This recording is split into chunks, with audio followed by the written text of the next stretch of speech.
Hello, I'm going to show you how to animate this graphic of Ghostscript Tiger in Pencil2D using the camera layer.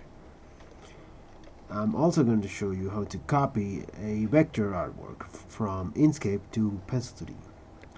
In this case, you just have to press Ctrl A, select everything, press Ctrl C to copy it. Go to Pencil2D and with the bitmap layer selected, and this will only work with the bitmap layer for now, press Ctrl V and notice that you'll have the artwork rasterized very quite faithfully, if I say so. Okay, so here's the thing. If you move with the actual transform tool, like I press Ctrl A to create a selection around the artwork, then with the move tool I just change its location. Pressing enter will confirm the transform as we mentioned before. And well, I understand that if you rotate and scale, it will have different kinds of quality attached to it. As a general rule in digital art, you will or you should never upscale unless you have a software that allows you to use image processing algorithms, so the upscaling can gracefully lower its quality, because the thing is that there is a finite amount of pixels, of little dots of color, and this finite amount is being doubled or tripled when you're upscaling. So the software will always do its best. As you can see, what you see here was at best 2 pixels, but now it's like, I don't know, 60. So upscaling has a limit. Downscaling, on the other hand, has a limit in the sense that it will look good at the default resolution, but if you start zooming in, it will look very, very awful, because you're crunching information. So there will be a moment where this thing will look very, very bad if you zoom in. Okay, I'm gonna undo that. Up to the tutorial thing. So to animate with the camera layer, you have to select the camera layer. So pick the hand tool. With the hand tool, you can click and drag to pan or translate. Press Alt, click and drag to rotate the camera itself. And Control, click and drag to zoom in or out the camera. If you press Control H, it will reset the transforms. Now, if you zoom in, it will happen the same thing as if you were upscaling the artwork manually. The good thing is that you're not damaging your artwork at all. If you rotate, the artwork will suffer a little bit, but it will not suffer progressively, so it won't become a mush of pixels like in your description. Now, to animate, you can simply consider this tip. Always that you're going to do this kind of technique, or even with manual animation, like frame by frame animation, consider having the actual graphic be larger than the actual output size for your final video, which in this case is the actual size for the camera layer. I'm using 960 by 540. That's roughly half HD, 16:9 aspect ratio. So if I zoom out, I'm going to press Control down arrow 1 and 2 times. I'm already at 50%. I can see that on the bottom left corner of my program, the status bar.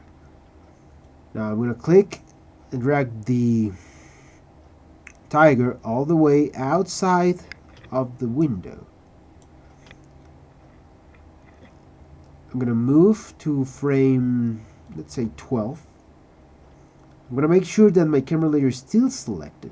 I'm going to press the plus button to create a new keyframe. In that very same frame position, I will click and drag all the way to the inside. And if I move the playhead, I'm double clicking to shrink or enlarge this, by the way.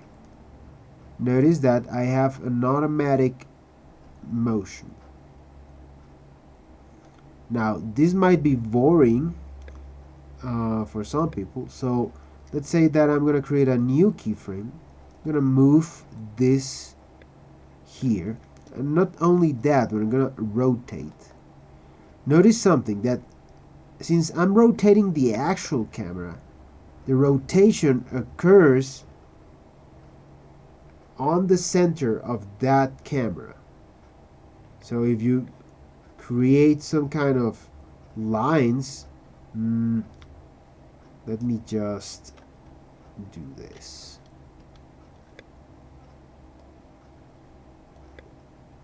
The average center is roughly around here. Okay? So if you don't want that, you can press Alt H or go to View, Reset Rotation. I'm gonna delete this actually. I'm gonna create the keyframe again and rotate. Oh, sorry. Control down arrow, Alt click. I'm going to rotate and then move. So when I do that, notice this. It's kind of bouncy. I can also just upscale it to the actual size, to 100%. Just Control up arrow. And the software will try its best to fulfill my requirements. Now let's say that this is what I want, and I go to File, Export, Image Sequence. I'm going to export a sequence of PNG images with a transparent background. Now you may be wondering, but my background is white. Well, actually it is not. What you see is just Pencil2D's way to give you a better representation of how paper or how a canvas should be. But in reality, if you go to Edit Preferences, General Section, Background subsection, or Category, you can notice that you can change this background color to whatever you want. And the classic checkerboard will show you that it is actually transparent. Now, after my export, I'm going to check this. I'm going to press OK. And to avoid creating a new file, you would create a new file, but I won't. So I'm going to create a new bitmap layer, because remember, this one has the actual tiger sticker or single image, but the new one that I'm going to import. I go to File, Import, Image Predefined Set, just because I'm lazy and I don't want to click select all of them. This will automatically import every file that has been numbered sequentially. I'm going to import to the center of the canvas, and notice that this is important because if I import to the center of the camera and follow the camera, it will actually import each image following this, but I don't want that because I will delete this in a moment. So import that. I'm gonna delete the actual frames one by one. I'm gonna reset the camera. Oops. Let's see, where are you? There we go. Notice that it's a perfect match to what I had before because the camera size was the same on the file that I imported the images into, and was the same as the file that I exported the images from. Okay, so in a general sense, what I'm doing here is actually compositing. I'm using Pencil2D to composite the image because I created the image here and then exported a hard file, or a sequence of files that are tangible, that exist virtually in my computer. So I can always bring them to any other software that I want. I just chose Pencil2D in this case because that's what you're working with. And then you can just go your merry way and start drawing on top of it. Okay? I hope that was at least more agreeable than what you were doing before, and it was more helpful. Now, there's a little warning here. I'm using the latest nightly build, or the so-called development build.